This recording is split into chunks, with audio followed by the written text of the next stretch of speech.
Hey, welcome into the Big Ten Huddle. I'm your host, JR, and we are here to talk about all the things going on in the Big Ten. If you're a Michigan fan, you're happy to be here. If you're an Iowa fan, you're happy to be here. If you're an Ohio State fan, I don't envy you.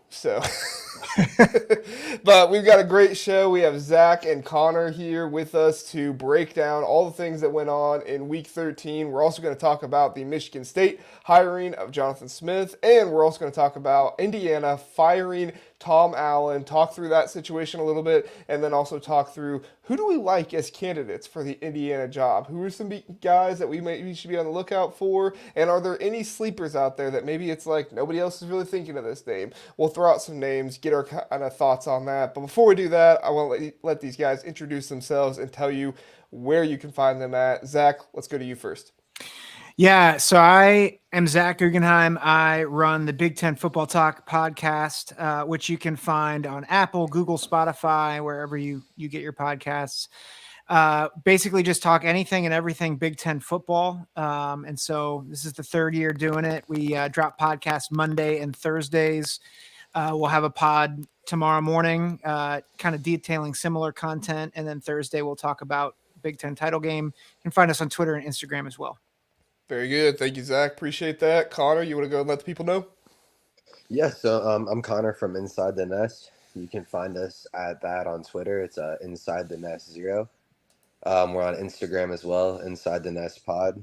Currently, we're only on Spotify and YouTube as far as putting out podcasts. But yeah, we're here to cover all the things that go on inside Iowa. So.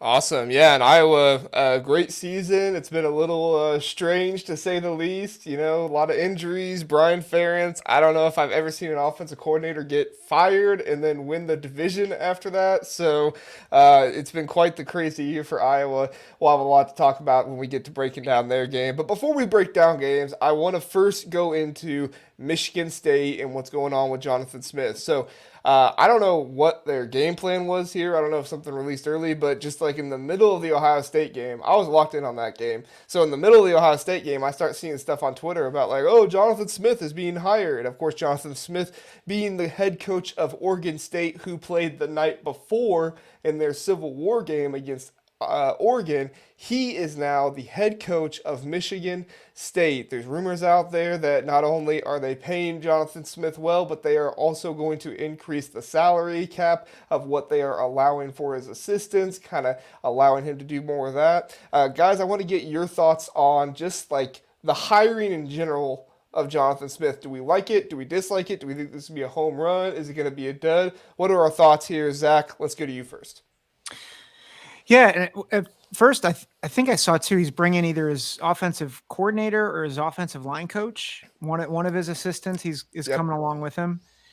I think it's a smart hire. I think if you want a coach that's going to embody toughness, strong defense, good running game, and a guy who can really build a program and rebuild a program. Like, I think Jonathan Smith is the right guy. If you remember when he took over Oregon State, I mean, they were no better than a mid-tier group of 5 team, like in terms of caliber. I mean, they were Ohio State's warm-up game in 2018. Mm-hmm. And he slowly built that program back to a top 25 team 2 years in a row.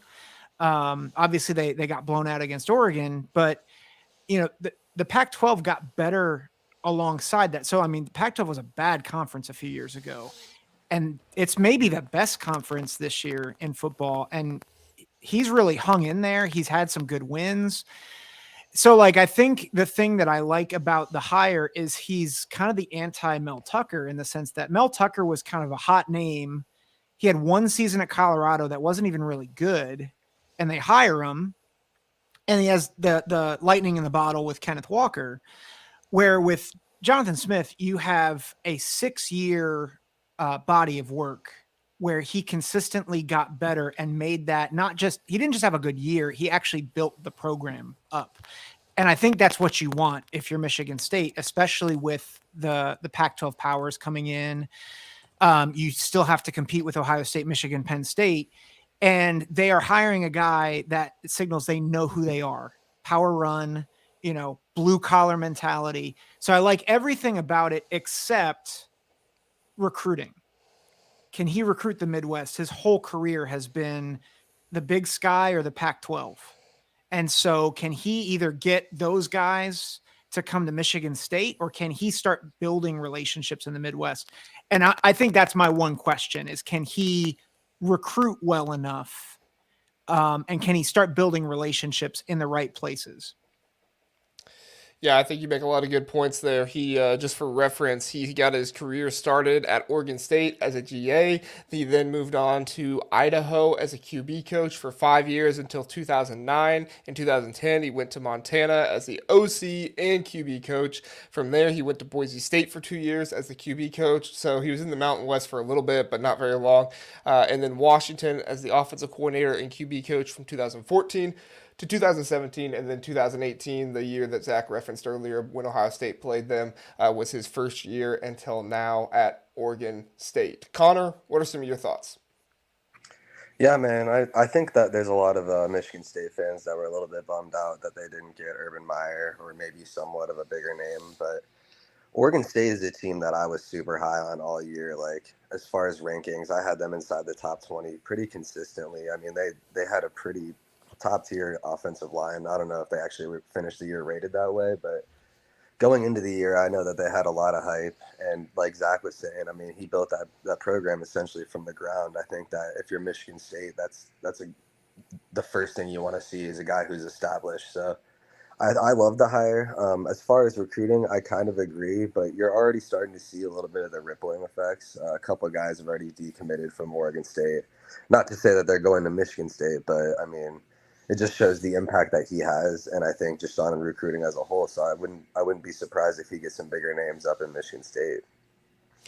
Yeah, I definitely see what you guys are saying about the recruiting, and I agree with it a lot. But there's one thing that I think actually works in his favor with the recruiting is I feel like that Michigan State is one of the I don't want to say lower level because they're not lower level. They've been in the playoffs. I mean, it's a really good program.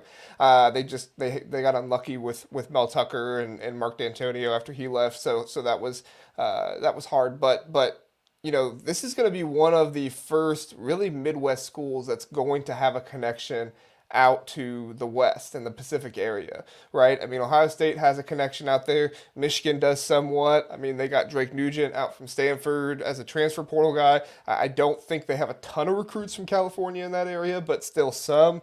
And so this is going to be one of the very first guys from the original Big Ten who is going to have those connections out there and going to be able to go out there and recruit, sell guys on, hey, we're going to be playing out here. Maybe we're not close to home all the time.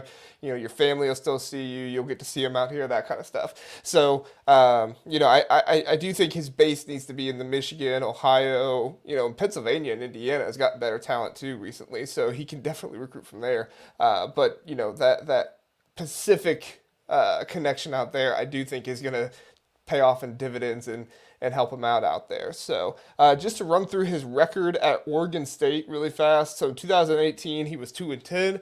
2019 he was 5-7, so improved by 3 games. The 2020 year he was 2-5. I know some people just throw that out. It is what it is. Kind of do whatever you want with that. 2021 he was 7-6. 2022 he was 10-3, and then this year, right now he's 8-4. So he didn't improve this year, but generally improvement pretty much every single year, to the point where this year I think they even got higher than they were ever ranked in 2022. Yeah, their highest ranked they ever were in the AP poll was 16. This year he got the Oregon State Beavers all the way up to 10th. So I mean, I'm looking at it and saying this is the kind of guy you want out there to be able to see the improvement year after year. Do you guys think that one of the reasons why Jonathan Smith was looking to leave is because of the breakdown of the Pac-12 and wanting to stay relevant in Power 5 football still? Connor, you have any thoughts on that? I think that, yeah, no doubt that has a huge factor on that. I mean, I don't know. I think that personally, I'm not going to get too biased here. I think that Michigan State has a lot of money to offer, and I know that sounds a little cliche, but I think it's hard to pass up that opportunity, especially with what he's been able to do with Oregon State. I think we're all pretty familiar that they're not quite the same powerhouse that Michigan State is. I do think though that he's probably just like, I don't want to be left in the dust here. I want to go into a conference where I know it's going to be legit. I've played against some of these guys for a couple years now, so I've got some experience there. So I'm not walking in blind kind of thing. So I think that is kind of a win-win all around for him. Yeah, what are your thoughts, Zach? Yeah, I really agree. The Big Ten, I think, along with the SEC, are the two places you want to be in terms of program stability, for money, resources, and I think the playoff. And you brought it up, JR. Michigan State, it's not one of the big three, and it's probably not at the same caliber as a USC or an Oregon or Washington, at least right now. But I mean, 8 years ago, they're in the playoff, and they're the primary foil to Ohio State at the top of the conference. And so you get the right hire, you can really do damage at Michigan State from a national perspective.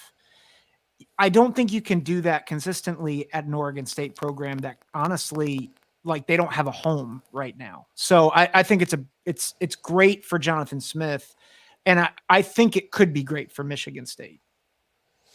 Yeah, no, I think you're right. I think that, he kind of took Oregon State to where their ceiling is. And I'm not trying to disparage Oregon State when I say that. It's just the reality of when you lose the Pac-12 the way you lost it, and you're most likely going to just be, kind of converging with the Mountain West. They could probably get to 11-2. They could probably get to, 12-1 or something like that at some point, but they're just going to be a Boise State back in the day, right? They're not going to be, what Oregon is right now at possibly 11-1. They are 11-1.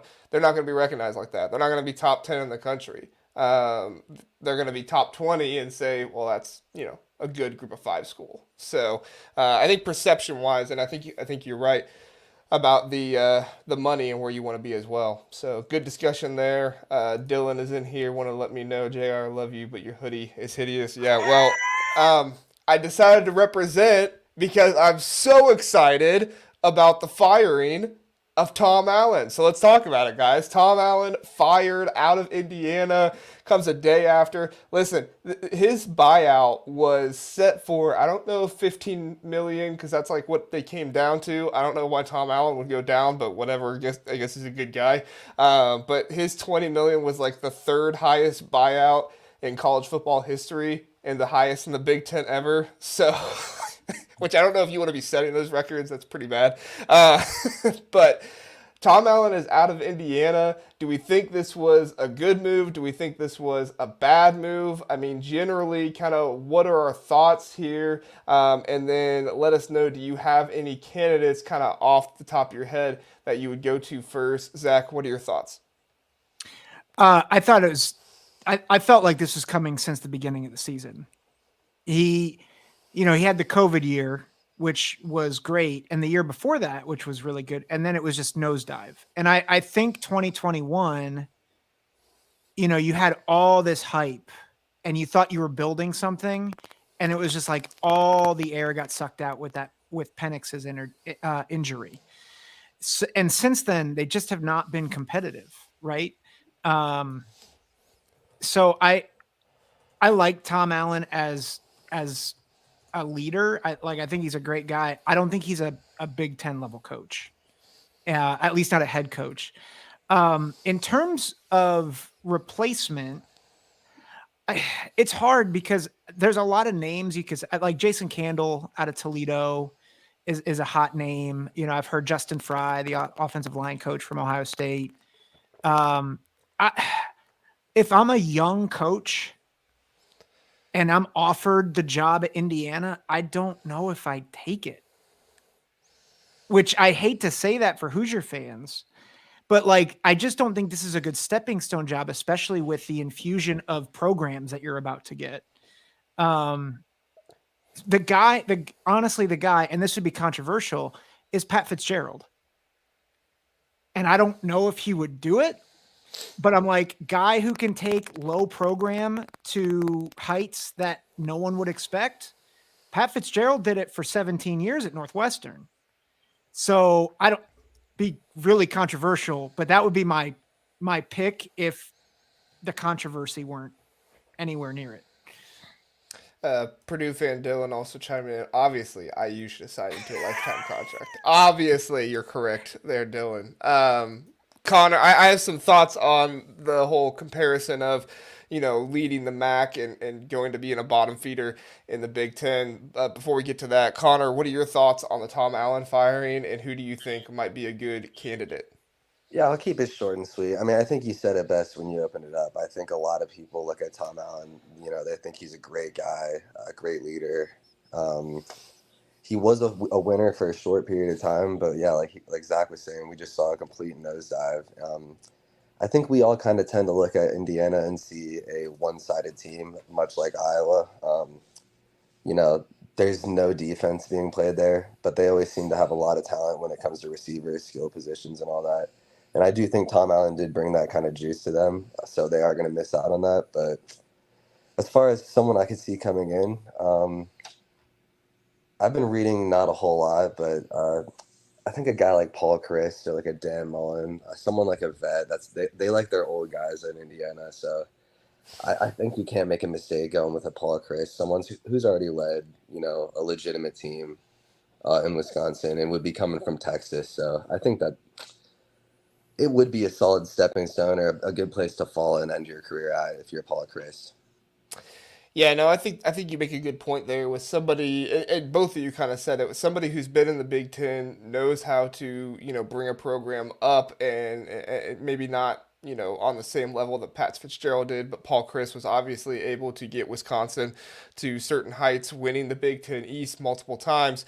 So, that would be good as well. I think it's interesting, the thought on Jason Candle, because Jason Candle is actually my number one guy that I think Indiana needs to look at. This is the guy that it's like, that's the home run hire. If you hire Jason Candle, if you get him away from Toledo and over to IU, I think that's exactly what you want. Yeah, Jackson's agreeing with me here. Jason Candle will be a great hire for Indiana. Indiana can be the Iowa State of the Big Ten with that hire. Kind of. I think he could be better than Matt Campbell has been, but I also have to reserve a little bit because Matt Campbell really did take a terrible Iowa State team to compete for Big 12 titles every now and then. So I do have to give respect to what he did. But I just think Jason Candle is the guy you want. If you don't get Jason Candle, I think it's a toss-up between somebody like Jake Dickert and Justin Fry, like you mentioned. The only thing with Justin Fry is he just doesn't have that head coaching experience like Connor talked about. Somebody like a Paul Chryst or somebody like that who has a head coaching experience, because I just don't know if you want to bring another guy in there who it's like, okay, well, we have to give him some time. He has to learn, especially not in this new Big Ten. And that's also my hang up with like another guy listed, Ryan Grubb from Washington, the offensive coordinator. He's a great offensive coordinator. He's doing a great job over there at Washington, but I just don't know if he's ready for the offensive coordinator or the head coach position over there. And then I also put on my list, I put on Twitter, Antoine Randall. That would be kind of a fun thing, the wide receivers coach over at the Lions, but I don't think that would ever happen. But how cool would that be, though? Get Randall L. coaching at IU. That, man. That would be awesome. That'd be cool. You guys have any, Zach, you have any thoughts on some of the names I listed there, or any thoughts on what Connor said? No, I hadn't thought about Paul Chryst. I thought that was a good thought, Connor. One thought that I hadn't thought about, but as you were talking about Jason Candle, I think whoever you get, they've got to be someone who is willing to kind of go outside the box with the transfer portal, with NIL, and sell a different vision for Indiana. And it has, and so I'm going back on what I said before, it might have to be a younger guy. And Jason Candle might be that guy who can say, hey, we're going to be a place where you can come to end your college career and make a difference. And I think if they can do that, they might have something. just in the new world of transfer portal and NIL. But that's my only other thought there.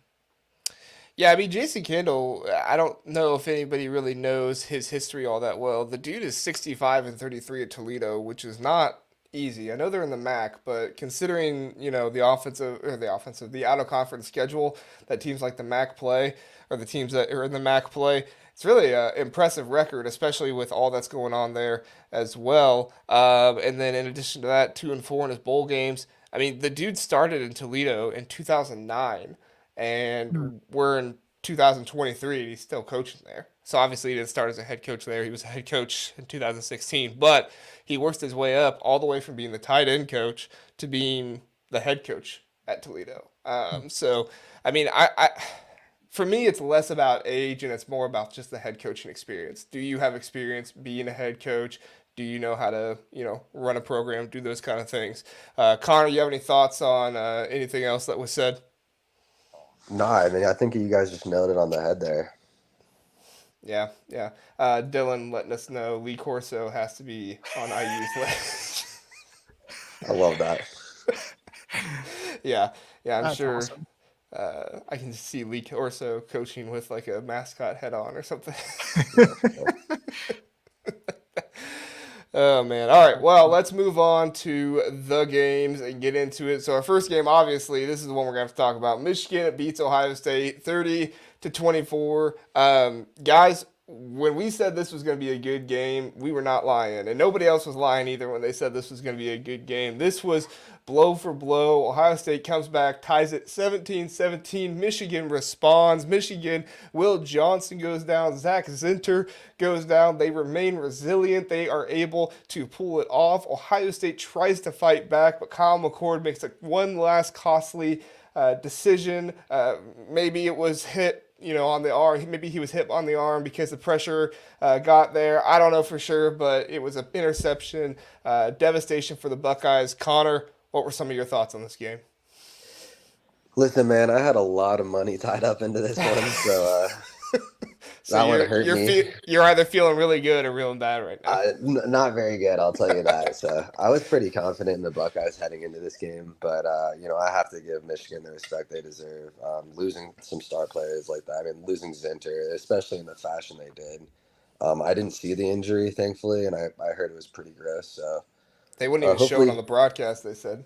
Yeah, so yeah. Hopefully, he heals up in due time and does well. But that was everything we thought it was going to be. Michigan was pretty dominant running the ball. Maybe not dominant, but felt like they were controlling the ball that way. And Ohio State. I don't know what I'm talking about. Ohio State made the two errors that I think we thought they had to just stay away from the whole time. It was either going to be a fumble or an interception. I think we all thought was going to come from McCord, and unfortunately, early on, seeing that from McCord, I think it set the tone. It did turn around, so it was good to see, Henderson get involved and Marvin Harrison. I mean, you just can't leave those guys out of the offense there. You got to get them the ball as much as possible. It was just a little too little, too late. Shout out to Michigan, though. I mean, they did it. They robbed me. Zach, what are your thoughts? I think you mentioned it at the top, JR, the resiliency really stood out to me. You think with Jim Harbaugh gone, you think that would lead to more confusion. I thought Sharon Moore outcoached Ryan Day in this game.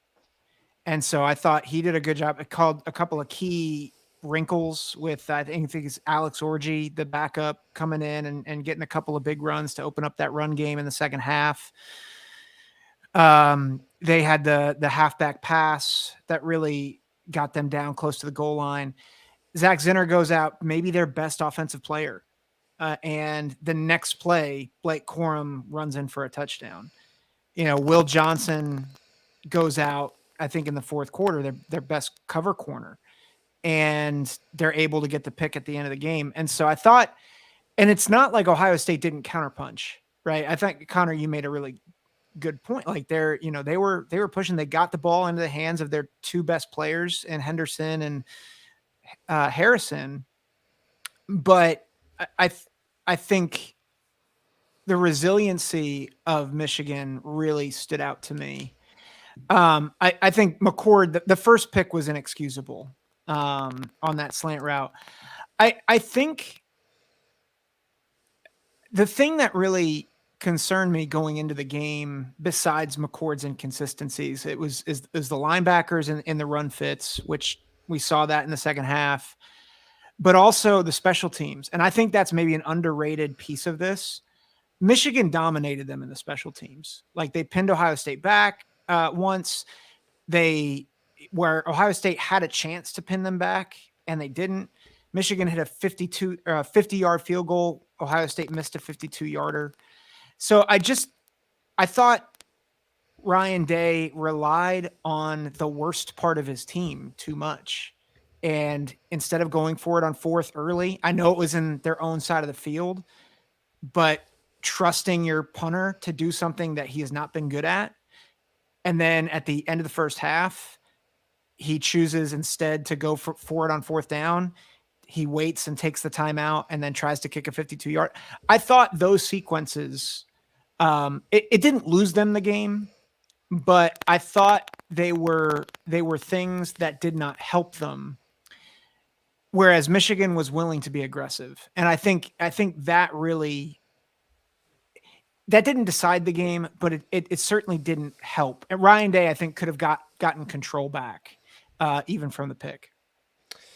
Yeah, I think in the first half, the two biggest blunders that Ryan Day made was obviously the play you were just talking about there, letting Jesse Mirko punt that ball and trying to pin him deep there. I mean, he's not been great at that all season long. He's had his spurts here and there where he's done well, but you got to go for that. You got to get that, if nothing else, just to signify, to Michigan and to the entire crowd at Ann Arbor, like, we're here to play and we're going to dominate you. I mean, there are aspects of that in football that you really don't understand unless you're on the field playing.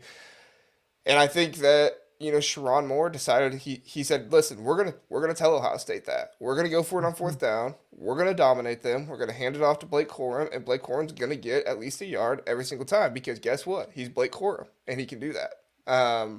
And I don't think Ryan Day had the trust in his offensive line or the trust in TreVeyon Henderson to do that. And I think it was evident there at the end of the first half that he didn't have the trust in Kyle McCord to not throw an interception, so he wanted to kick a 50-plus yard field goal. That's on the special teams coordinator for Ohio State. I know not a lot of people know not a lot of people know who the special teams coordinator for Ohio State is, but his name's Parker Fleming, and he's not very good. Because he doesn't know his kicker's range. He doesn't tell Ryan Day what his kicker can and can't do. He doesn't communicate to Ryan Day what his punter can and can't do. I mean, when you're the special teams coordinator, that's your job. To go to the head coach and say, hey, my guy can hit from 50 plus. Hey, my punter can get it, coffin corner here and make this happen. Like that's your job, to be able to work with those guys and make sure they can make those things happen. Parker Fleming better be a really good recruiter, because he's not getting it done in the special teams area.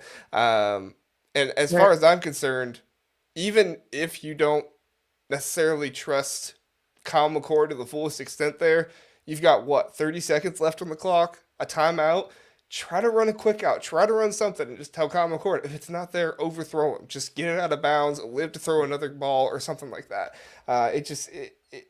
It was baffling to see Ryan Day not take some of those chances, because I thought, we saw the Georgia Ryan Day last year really go for it with everything. And we saw almost the opposite of that. We saw Ryan Day almost get into a shell and say, I don't want to go for it. I don't want to do that. Maybe that's him saying he trusted his defense, but this wasn't Penn State. Michigan's offense is not Penn State's offense. You can't do that. So I want to get you guys' thoughts on the touchdown there by Roman Wilson. We don't have to break the entire play down to the largest extent, but just tell me, what are your thoughts on that touchdown? Did you think it was a touchdown? Did you think it should have been overturned? Connor, you know what play I'm talking about, I assume. Yeah. What'd you think? So, to me, I think I was a little bit blinded. I wanted it to not be a touchdown, so I was just so convinced that it was coming out early and so on. But whatever that call was made on the field, I think was going to end up being the call that stood. There was just not enough there to really overturn it. I think it was just one of the best throws I've seen in a long time from McCarthy leading up to it. He zipped that over two people and just dropped that in the bucket. I think he broke the plane. I'm not sure if it was moving or not, but I mean, just shout out to Roman Wilson because that was a hell of a play, man. Yeah, I agree. JJ made one heck of a throw there, and to have the confidence in your receiver to not only run that route, get there, but just to make that catch as well. Zach, what do you think? Yeah, I'm a big believer that if you can't 100%, like if it's not 100% indisputable, you can't overturn it. And so even though I would have loved to see it overturned, I looked at it and I'm like, I don't think you can overturn that. It's very similar to the Julian Fleming fumble and recovery at the end of the game. I'm like, there's just not enough there. And I thought the officials actually did a good job of letting it stand. There are certainly things to gripe about with the officials. JT Tuimolo out holding. I don't know if he came back with a jersey, but that one I felt was. I just don't think you can overturn it. And it's a heck of an effort by Denzel Burke, but I just don't think you can overturn it. The officiating was one of those games where I felt like it was really, really bad, but I didn't really feel like it was really, really bad for a certain team. Like, Agreed. I felt like there was holding on both sides. Obviously, the JT one is kind of the one we get the best look at, but there were other times where I saw it. They didn't really show the replay, but I kind of saw it, and I was like, oh, that was holding on Josh Simmons, or oh, that was holding on Josh Fryer. Like different things like that. Like I said, you didn't really get as good of an angle on it as you maybe did the JT one, but I didn't think the officiating was great for either side. I think both sides kind of got the bad end of the stick on it, and I just couldn't believe myself when Robin Wilson is sitting out of bounds and they're reviewing that thing. Like, I was like, how are you the line judge and you see a guy sitting out of bounds catching the ball? And you're gonna like I don't know. How do you review that? How do you take time out of the game to do that? I don't know. I just was baffling to me. But like I said, it was bad on both sides. I think both sides felt the bad officiating. But I guess at least it was fair. That's the best you can say.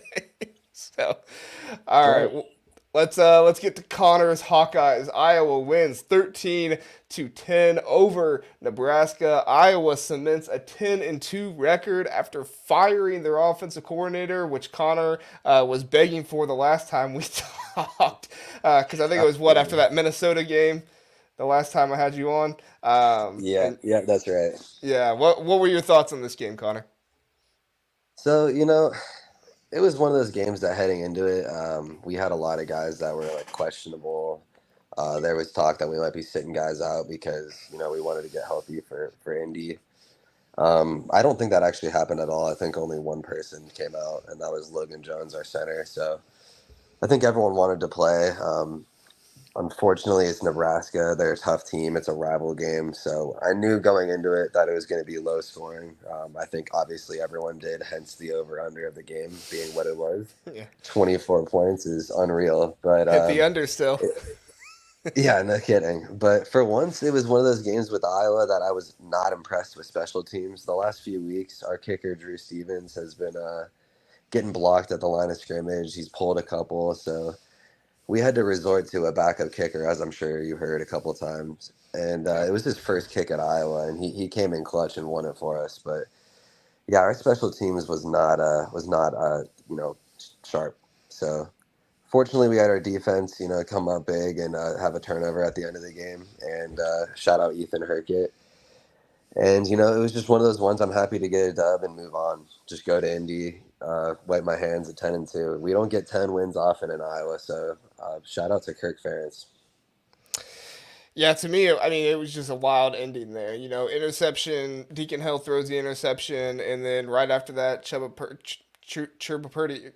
Purdy. Am I saying it right? Chubba Purdy. I think it's Chubba Purdy, yeah. Yeah.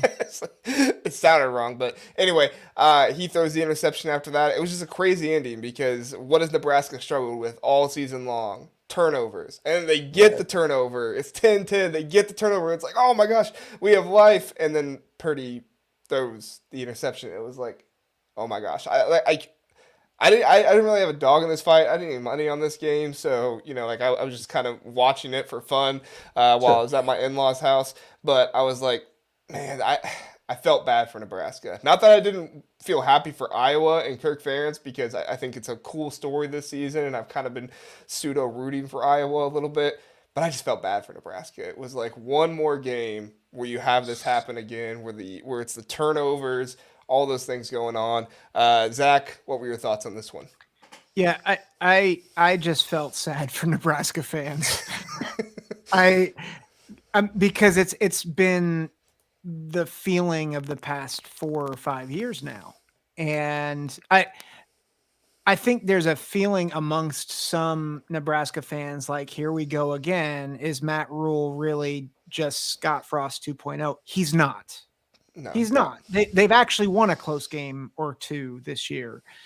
But the thing that actually I came away with, besides the special teams, I appreciate what you're saying, Connor, because I was shocked that they could, 2 kicks blocked. And with that, I thought in the first half, I actually thought Iowa offensively looked semi-competent. I thought, that Stelianos, their third tight end who's come in, I thought he had a couple of really good plays. It's a bummer that I think Caleb Brown got hurt because it looked like he was really starting to get into the offense. I thought Deacon Hill looked comfortable in the first half, and then it kind of all unraveled in the second half. But it was like, okay, there are at least some things to build on. That if I'm Michigan, like I don't think any of us would pick Iowa to win next week, maybe, but there are at least things that you can build on. That like back 5 or 6 weeks ago, I'm not sure you can build on anything. Like it just looked so bad across the board. And I'm like, there's actually some things that I think Iowa can do offensively. Michigan's a really good defense, but I came away thinking, wow, there were flashes of things that I had not seen maybe 5 or 6 weeks ago. I completely agree. Yeah, I think that Iowa is growing as a team, and it's really hard to do that when you have as many injuries that Iowa's been able to have. To me, the offense has almost looked its best this season after Brian Ferentz was fired. Like, I know that's weird, but like it's almost like Brian Ferentz was just like, all right, well, I'm just gonna throw my hands up in the air and just do all the things that I was scared to do before because it doesn't really matter now. I'm already fired, so I'm just gonna go out there and do all these things and let my guys play loose and free.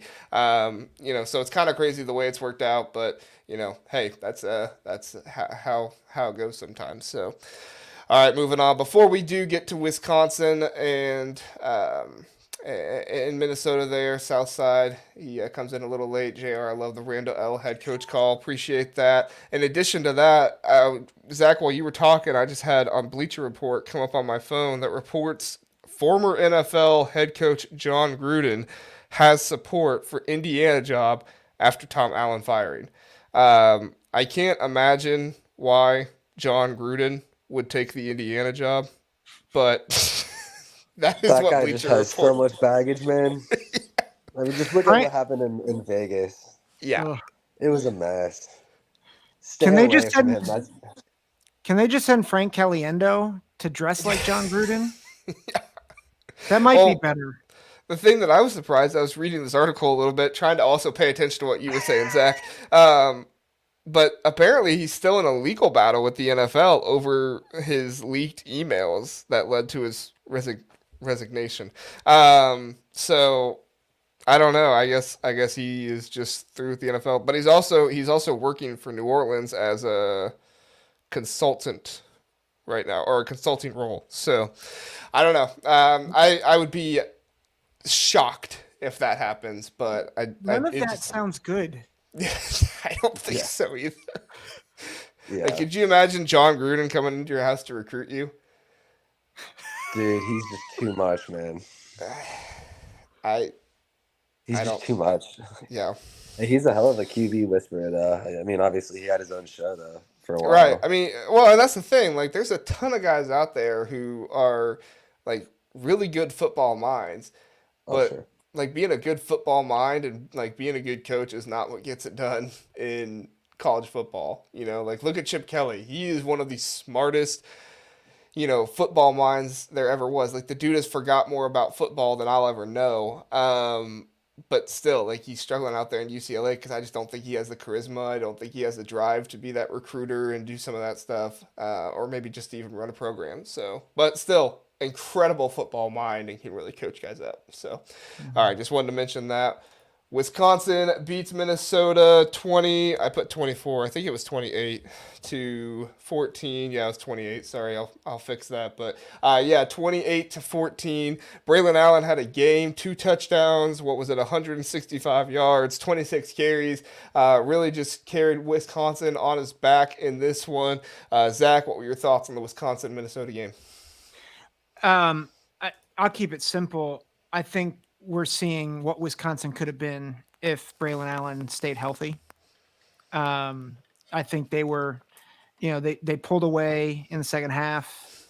Really strong running performance. Braylon Allen's a stud. I think Minnesota. I'm not advocating that PJ Fleck be fired, but I am starting to wonder, where does Minnesota go? Because the heart of their program, it was all John Michael Schmitz, Mo Ibrahim. We've been talking about their losses all year, and nobody's really stepped up, right? They've had some good running back performances with Newbin, but it hasn't been dominant. The offensive line is still messy. Kaliak Manis, I feel like hasn't gotten better over the course of the season. And I just don't know if 5-7. I think PJ Fleck is hanging on because of 2019. And I feel like if your best season was 4 years ago, I feel like you're probably in trouble in the next year or two. Yeah, it's really interesting. Let's finish talking about the game, and then I want to talk about PJ Fleck at the end. Connor, do you have any thoughts on the game? Not many. It was kind of a snoozer for me, but I can't talk because I'm an Iowa fan, and yeah, listen, we all know how When that an is. Iowa fan is telling you your game was a snoozer. Yeah, listen, I can't talk. That's just hypocritical. But the reality is, I think this is kind of what I expected for the game to be, and that we got exactly what we thought. I think Wisconsin was the slightly more physical team here going into it, and I think that their defense was just going to be giving Kaliak Manis a little bit more trouble than even some of the other teams in the Big Ten are used to giving him. So yeah, it was just it was pretty standard for a Big Ten game, a rivalry game. So I figured it would be a 1-score game, but hey, it is what it is. I think Minnesota's still going bowling, so shout out them. Yeah, I think. Despite 5-7. Yeah. They're still able to go to a bowl. I forget how that all works out, but I got that notification on my phone. Yeah, no, I think that Minnesota, to me, what they needed to do in this game is they needed to come out with their hair on fire, really play for their coach, and really play for the bowl game in this one. And it just didn't happen. I mean, yeah, they came out, they scored, but then we're looking at punt after that, and then Wisconsin answers. They score at the end of the first. And then with Minnesota, they kind of came back a little bit there, but it was a 3-and-out, and then 3-and-out, and then they another score. But at the end of the day, Wisconsin tied it up, and then it was just kind of over from there. Wisconsin took over the game and really just kind of put Minnesota down, and there was nothing else they could do about it. So hats off to Wisconsin. I hope it gets better for Minnesota, because I don't think this is where they want to be. Zach, you bring up PJ Fleck. Is it time to move on from him? So I'm just going to give you his year after year record. 2017 was the last time that they had a losing record, not including 2020, and that was PJ Fleck's first year. They were 5-7. 2018, 7-6. 2019, as you referenced, 11-2. Really good year for the Golden Gophers. 2020, 3-4. 2021, 9-4. 2022, 9-4. They finished second in the West both those years, won their bowl games, Guaranteed Rates Bowl, Pinstripe Bowl. PJ Fleck has never lost a bowl game at Minnesota. by the way, 4-0 in bowl games. And then this year, 5-7, fourth in the West. I mean, are we really expecting anything more from the Minnesota coach than to, hover around 10 wins every now and then, I mean, really be around 10 wins more often than you have a losing season? Is that too big of expectations? I don't know. You guys tell me. I don't know if it's that. And I think where I'm concerned is you had mentioned, are they actually playing for their coach? And are they playing with their hair on fire? And that's what concerns me is like the past few weeks, they've looked dead. And I'm not advocating that he's fired yet, but the thing that has constantly concerned me is he misses the layups. And I think that so what I mean is, he loses to Bowling Green when he gives Ohio State a great game, or he upsets Penn State, or and it's actually very similar to Mike Locksley probably at Maryland. Like I feel like he can challenge the big guys sometimes, but then he has these shockingly mind-numbing losses that you're like, what are you doing? And I don't know what to do with that, because like Minnesota's been worse. Tim Brewster, those years were awful. But I don't know. I feel very sensitive to like when coaches start their plateau and downward descent. And I feel that right now. Like, I just don't feel like he's trending up. I feel like the boat's taking on water right now. Hard to row the boat when the boat's taking on water. Yeah. Connor, you're our Big Ten West liver. You know what it's like over there. What are your thoughts? Yeah, man, I'm telling you, if you can't find a way to win the West, and obviously now it's done and away with, that is a little bit problematic in my eyes. I mean, obviously we're all familiar with the lack of talent over on the West, we'll call it. And I don't know, man. I think that you got to win those rivalry games. To be fair, he did beat Kirk Ferentz this year, but that was for the first time in I think like 6 or 7 years. I mean, that's not It's his impressive. I seventh don't think year, so 1-6. Yeah, 1-6. That's not very great. I mean, I don't think he's beaten Wisconsin all that many times. I think his first time was relatively recently. So, yeah, I don't know. I mean, it's kind of like how Ohio State fans feel about like Ryan Day. I'd imagine that Minnesota fans feel about PJ Fleck. You got to start winning those rivalry games. Obviously, I think they're going to lose a couple, given how much talent is in the Big Ten. But yeah, I don't know. I wouldn't be calling for heads yet, but it is certainly getting to that point. I think that's a good point you make there about him just being on a plateau. I do see that with him here, and I think that there is a slight call for worry. I have a friend who used to be a GA in the Big Ten, and he was talking to another guy who used to work over at Minnesota a couple years ago, and he was telling me that his friend, kind of his biggest concern with PJ Fleck since he got to know him is like, this guy is charismatic, this guy is a really big motivator, but eventually that stuff wears off. Like that stuff doesn't last forever. You kind of have to find new ways to motivate people. And luckily for PJ Fleck, you cycle through players every 4 years, right? Or every 5 years sometimes. So you can kind of get away with kind of doing the same motivational stuff. And I have to wonder, maybe in this new age of college football where we have guys who are in their fifth, sixth, seventh year, I don't know how many guys like that Minnesota has, but is some of that motivational row the boat stuff, some of that stuff, like, is that wearing off on some of those guys? Is that why we're seeing maybe not the most, inspired Minnesota team that we've ever seen? I meant to look up those numbers to figure out how many like seniors and super seniors and stuff like that they have, but that could be my only guess because I feel like PJ Fleck is a big time motivator guy, and it just seems unusual that he would start his very first season there 5-7, 7 years ago, and then we find ourselves after 2 9-4 seasons right back to 5-7. Seems weird to me, but. All right, let's move on to Northwestern and Illinois. Northwestern wins this one 45-43. Really good game, actually. This was a kind of an underrated game. Northwestern still playing hard for David Braun. Northwestern turned it over a couple times, but John Paddock did the same thing with Illinois. They capitalized. They did what they had to do, and at the end of the day, Northwestern came out on top. Connor, what were your thoughts with this game?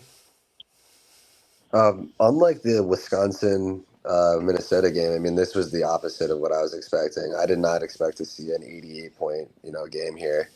It was one of the more electric games I saw this weekend. I'm still just beyond impressed with what Northwestern's been able to do. I'm sure that we'll see them go hard in the transfer portal this year. And I think they deserve it. With what they had to deal with, losing Pat, David Braun, obviously right up there for Coach of the Year candidate. And able to pull this one off, I got to give it to him. I'm a big Northwestern fan this year, and so I think this was a good game to watch.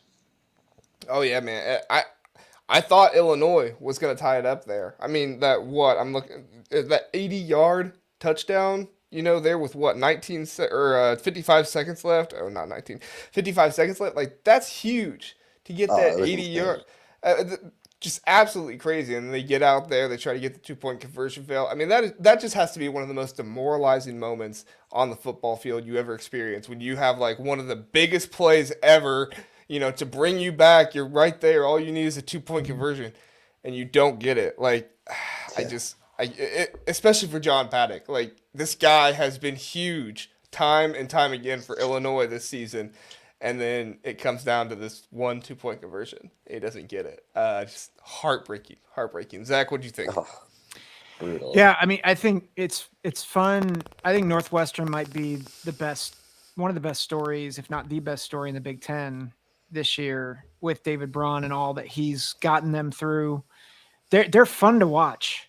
And this game, I really agree with what you guys are saying. It was a fun game, but both teams fought too. Like, it felt like the anti-Minnesota, like Illinois really fought back and almost tied it up. And yeah, I just give a lot of credit. I know Illinois finished 5-7. I didn't have a lot of high expectations for Illinois coming into the season because of all the talent they lost on the back end of their defense and losing Chase Brown and Tommy DeVito, who's apparently doing at least okay in the NFL. He's on my fantasy football team. He's doing okay. Which, yeah, weird things are weird. But when I get a Big Ten West quarterback on my fantasy football team, the fantasy football season's not going well. Anyway, sorry. No, it's good. But seriously, I think that adds to the point, though. Like, Illinois was really good last year, and I think a lot of people thought there would be an extension of that. I don't think people realized how much they lost. And I don't think Bielema had the depth, because I don't think Illinois has been a great program over the past several years. And so I think to see them on the cusp of being 500, I know a lot of Illini fans are probably upset. I just think patience. Like, I think Bielema is still trying to get his guys, build his program. He's already given you a very good season a year ago. And I think he'll continue to develop, continue to build depth, continue to stack good seasons. But really, credit to Northwestern. They have been above and beyond what anybody expected. And I think Ben Bryant came back from injury. He threw 2 picks, but he was pretty good in this game otherwise. Yeah, no, Ben Bryant was good, and I think John Paddock was good too for the most part. Southside OCs letting us know that the Java men are not happy with the Illini's performance. I don't know where you're at right now if you're an Illinois fan. I know I've talked with Sonny from over at the Illini cast, and Sonny, his big thing was, is Brett Bielema increasing the floor of Illinois? I think he is. I think it would be really, really nice if the floor of Illinois is like a bowl game. That would be awesome if, 500 is kind of your floor every single year, and you pop up for those ceilings where you contend for the Big Ten, stuff like that every now and then. But, I mean, if we're looking at it and we're being honest, Brett Bielema, 5-7 his first year here, 8-5 last year. I know it was kind of a magical season for Illinois in some ways, but you didn't win the West. I'm not trying to put them down or anything like that. It was a good season, and then 5-7 this year. You're gonna have to start having some conversations about Brett Bielema, and are we getting the Wisconsin version of Brett Bielema, or are we getting the Arkansas version of Brett Bielema here? Because at the end of the day, I think that Illinois. I'm not going to say they're a bad program by any means. I don't think they're a bad program, but they're definitely not a traditional power in the modern day of college football of the Big Ten. And so I guess it just comes back to what are your expectations at Illinois, and where do you want your head coach to be? If I were an Illinois fan, I wouldn't be happy. My expectations would be higher personally. I'd be saying we need to at least get a bowl game every single year. I'm not saying fire the guy. I'm kind of like you, Zach, where you were talking about PJ Fleck. I don't think you fire him, but I do think you look at him and you say 5-7.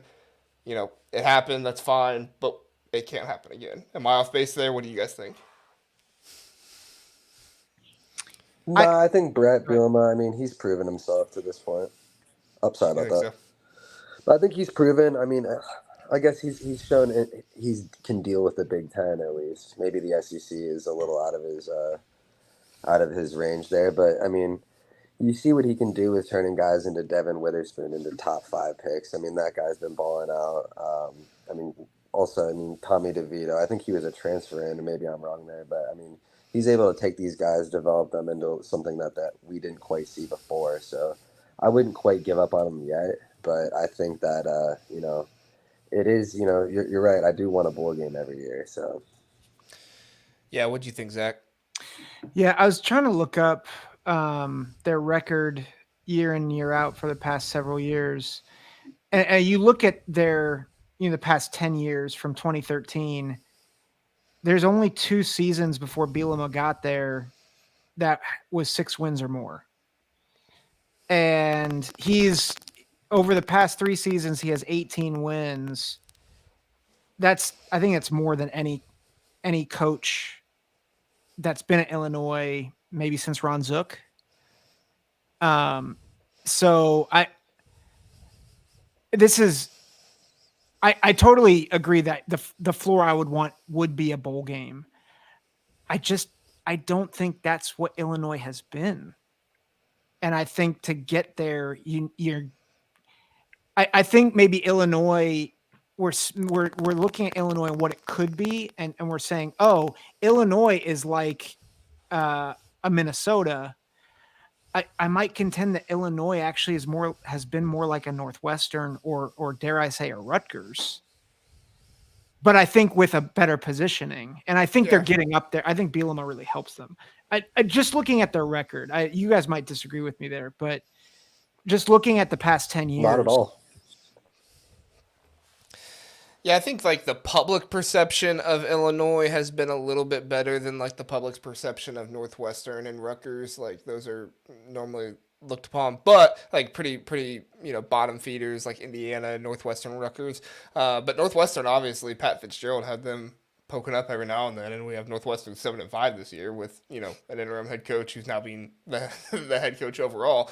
I don't know if I've ever thought of Illinois on the same level of Rutgers. I wouldn't say they were like super all that much higher than Rutgers, but I don't know if I'd put them all the way down there. But I'd have to look at the wins and losses. I haven't looked at that lately for them. So yeah, but good discussion.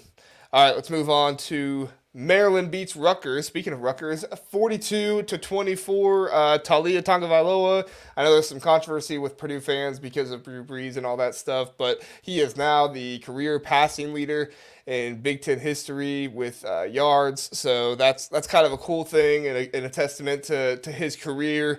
Say whatever you want about Talia, but he's going to be remembered as just a really good, really long tenured Big Ten quarterback who was able to just about every year make some really cool stuff happen and throw the ball well. That's even including the 2020 year in his career. So really, really interesting. Zach, what do you think about this game?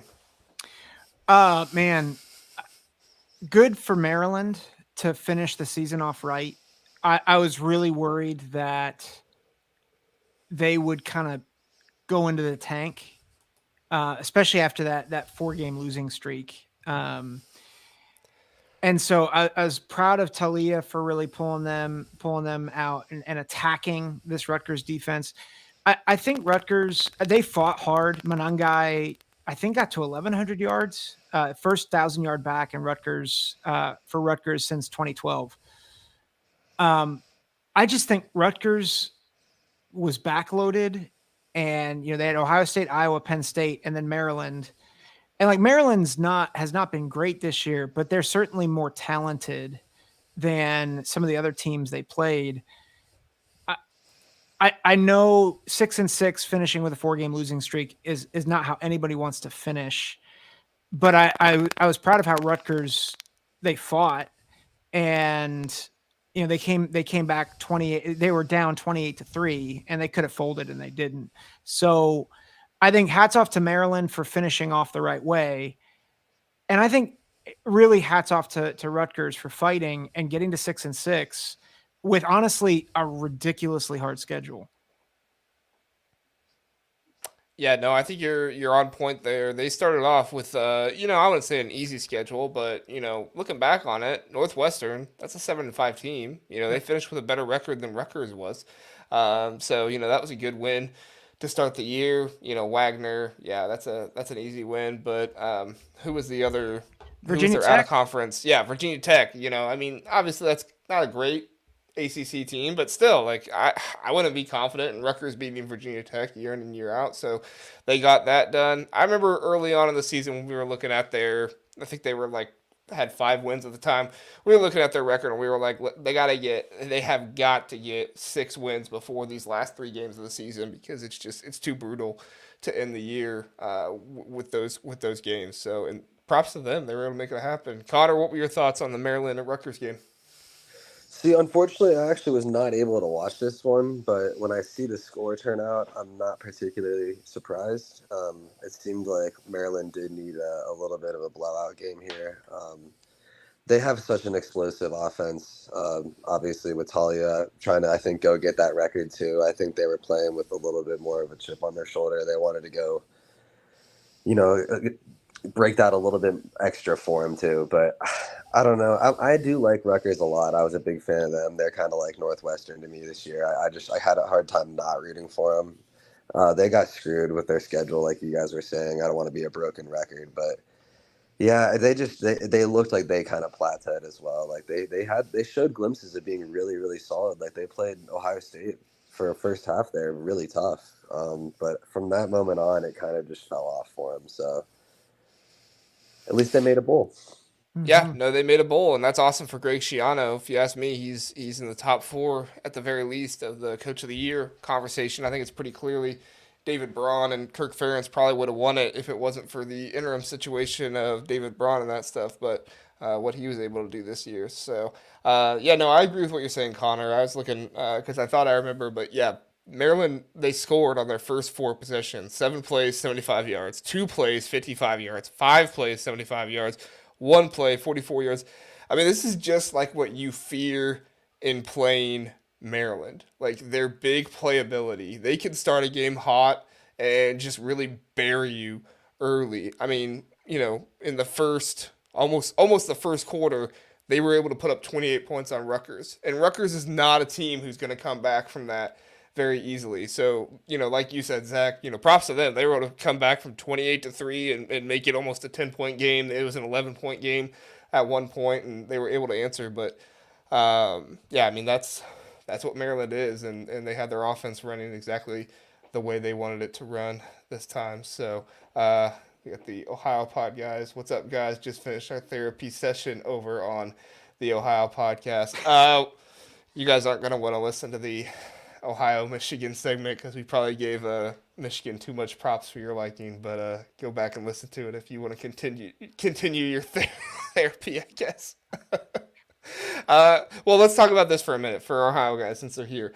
Should Ohio State fans be upset about the state of the program? Not so much about Ryan Day, but should they, just really fast because I don't want to spend too much time on it, but should they be upset about the state of the program? Zach, what do you think?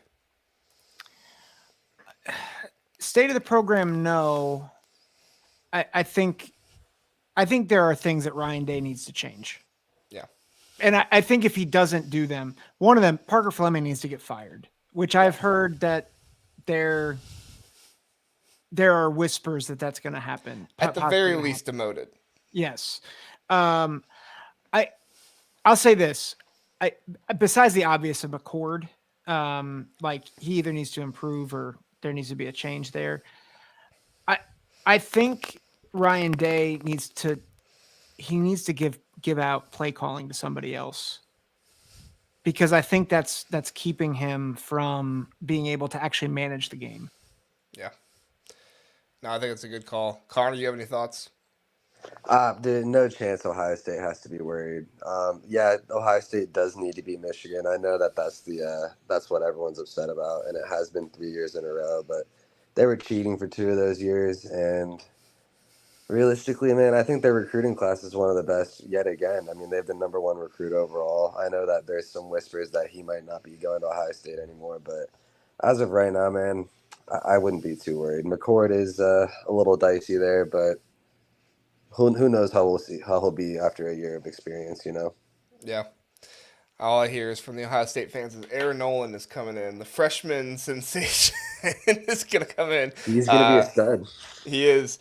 All I'll say on that is, we think backup quarterbacks are sexy. Yeah, it's the same thing with recruits. You think they're going to be really, really good. They get in there and they're a freshman, and it's like, oh yeah, we forgot this guy's a freshman. That's a really good point. It's not that they're bad, but freshmen are freshmen. It is what it is. So, all right, Ohio, Connor, mark this down. Go Iowa. Cheers. I appreciate you, man. Got the Ohio guys rooting for Iowa. Wouldn't expect anything else. All right, let's talk about Purdue and IU. If Dylan's still here, Dylan is loving this conversation. Purdue wins 35-31 over IU. Man, Jalen Lucas had an amazing, kick return. I don't think it was a punt return. An amazing kick return there. I really felt like they had some juice going, but Purdue, they just kind of seemed like the more consistent team. Hudson Card didn't throw an interception, only 1 fumble, and it wasn't even lost in this game, so that's a huge improvement for Purdue. Brendan Sorsby, who is in the transfer portal now, he threw 3 interceptions, which was a huge blunder for him and for IU. Connor, what were some of your thoughts on this game? Listen, I'm kind of one of those guys. I keep saying this about everyone, but I love Purdue.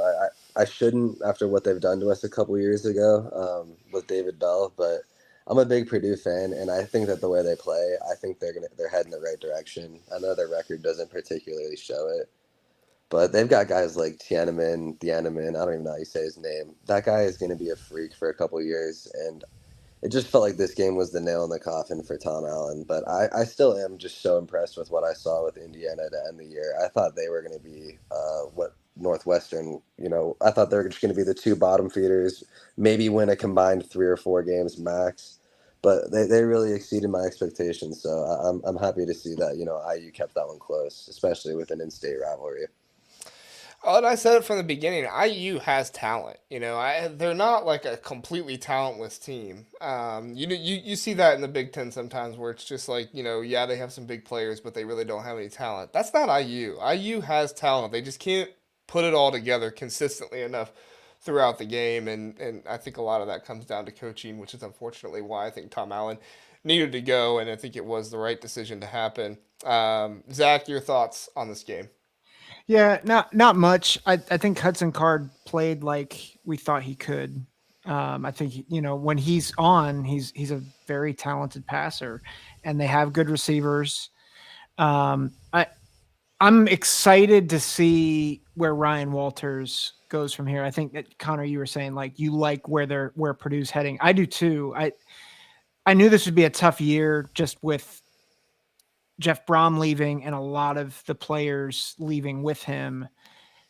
I feel like Ryan Walters has gotten, he's gotten a couple of signature wins. They also beat Virginia Tech, which by the way, Virginia Tech 6-6. So I know that's not great, but it's a 500 P5 win. They beat Illinois. and they get the Old Oaken bucket. I think that was the other thing about this. Purdue had a very sneaky, difficult non-conference schedule with Fresno State and Syracuse. Syracuse had been playing better in the earlier part of the season. If they replace those games with a couple of MAC bottom feeders, you're talking about a bowl team. So I think, and I'm going a little off script here. I'll just end this. I think the way that they ended the season, even with all the injuries and all the other stuff that was going on, really good job by Ryan Walters. And I think Purdue's really headed in the right direction. Yeah, well, you mentioned the out of conference. I mean, they played a pretty tough out of conference. Fresno State, who's one of the better group of 5 teams out there, like you said, Virginia Tech, they're still a 6-6 team. This isn't a 2-10 Virginia Tech team or anything like that. And then Syracuse, I mean, that's your out of conference. That's 2 Power 5 teams. Syracuse is also 6-6. So I'm not trying to say that this is a powerhouse out of conference or anything like that, but brand new coaching staff, first year head coach, new quarterback, all these things. They didn't let it demoralize them. They had a huge offensive performance against Illinois. They gave it to Iowa and had a close game, a 1-score game, which it seems like Iowa has that with everybody. So maybe it's not the biggest accomplishment in the world, but still, hey, you scored 14 points on Iowa. Not too many teams can say they did that. I mean, it's obviously frustrating the win total, but I think if you are realistically looking at this Purdue team, you're saying Ryan Walters has a future. He has a good coaching staff. He has the guys in place. The injuries were obviously hard, but when you end the season 2-1, 2 home wins, especially after losing your first, 3 home games, I think there's hope there for Boilermaker fans, and I don't think it's all wrong. So, any final thoughts on Purdue and Iowa, guys?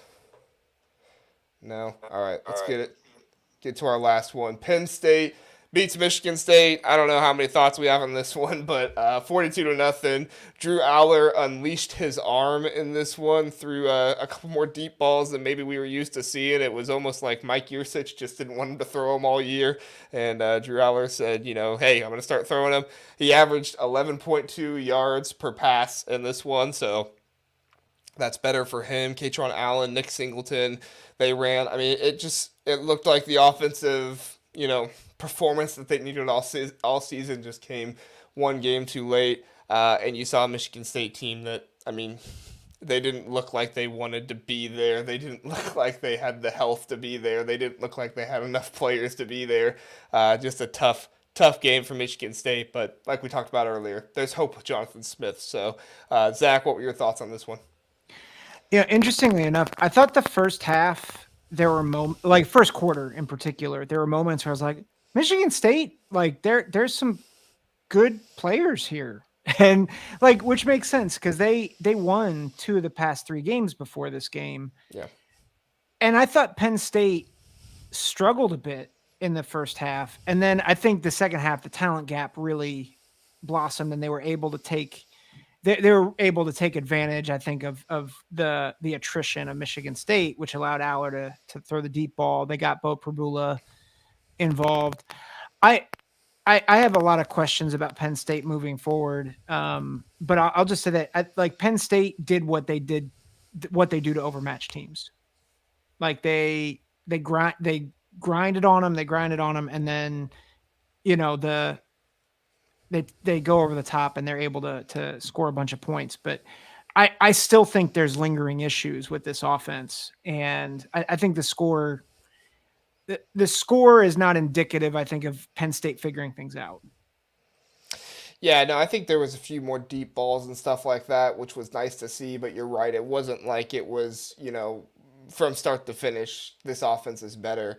I mean, this has kind of been Michigan State's game script all year. They have a pretty good defense. They have some good players that can make plays. So they held Penn State to a field goal on the first possession, and then Caton Hauser gets out there and he throws an interception on the very first drive. That's just really, really hard to come back from as a defense. You hold this offense of this team that's supposed to be better than you, and then they hold them to another field goal and Penn State misses it. So I mean, this Michigan State defense, they were doing what they were supposed to do. The Michigan State offense just wasn't there to make it happen. So, Connor, what were some of your thoughts? Yeah, man. For me, it just felt like one of those games where, I mean, Michigan State just did not care. They didn't want to be there, and Penn State just knew that and took full advantage of it. I remember seeing a couple clips of James Franklin saying, like, "Yeah, we are not the team that's going to air it out on you. We don't want to go take like the deep shot on you." And it's funny just to see him say, like, "All right, screw it, we'll do that today." Yeah. They don't want to be here. Let's just make this game quick. And it just felt that way from the get go. Now, obviously, like you guys are saying, they did struggle a little bit at first, but all things aside, it just felt like that was going to be a one sided game the whole way. And surely enough, it was. Mhm. Well, and for me, you make a really good point there about James Franklin. Because for me, in modern day college football, you can't be the offense that has to drive the ball 10 plays every single drive to win games. Like, even we want to talk about how, Ohio State and Michigan was a pretty close game with, big drives and stuff like that. Like, they still had their chunk plays. And you just don't see those from Penn State as much as you would like to really make that offense go. I mean, when you're working off a 10, 12 play drive sometimes to put points on the board, like that's a lot of mistake free football you have to play to get all the way down the field and to score. And I really feel like James Franklin is going to have to figure that out next year. He's going to have to bring in a better offensive coordinator who is going to be willing to make those big chunk plays and make that happen for his team, because it's a whole lot easier to get 40 yards on one pass than it is to get 40 yards on, 6 plays. So, Zach, do you have any thoughts about that? No, I think you're right. I've thought that this is the thought I had before. I don't know if James Franklin knows how to use a big armed pocket passer. Yeah. Like his best offenses have always been with a Trace McSorley. I think even moments with Sean Clifford when he runs read option. Right. Christian Hackenberg, when he was there, I thought he regressed under him versus Bill O'Brien. And I just like, I think Drew Aller has the talent, but I just don't think, and part of the receivers aren't up to the Penn State standard either, but I have yet to see a pocket passer thrive under Franklin. Yeah, no, you make a great point. I mean, that's what Franklin wants to do. He wants to get a guy in there who can, do it both with his arm and his legs. And guys like Trace McSorley and Sean Clifford, those were his guys. Even though they might not have been the most talented quarterbacks in the world, those were his guys to make that happen. So, all right, guys, that's all I got. I forgot to say it at the beginning of the show, but we are brought to you by Big Banter Sports, bigbantersports.com. You can check our podcast out there. You can also check out Inside the Nest over at bigbantersports.com. Thanks, everybody, for watching. Please do like and subscribe. We appreciate it. We'll get out of here because we've gone much longer than I planned for already, but appreciate Zach and Connor both being here. Have a great night, everyone. Cheers. Thank you.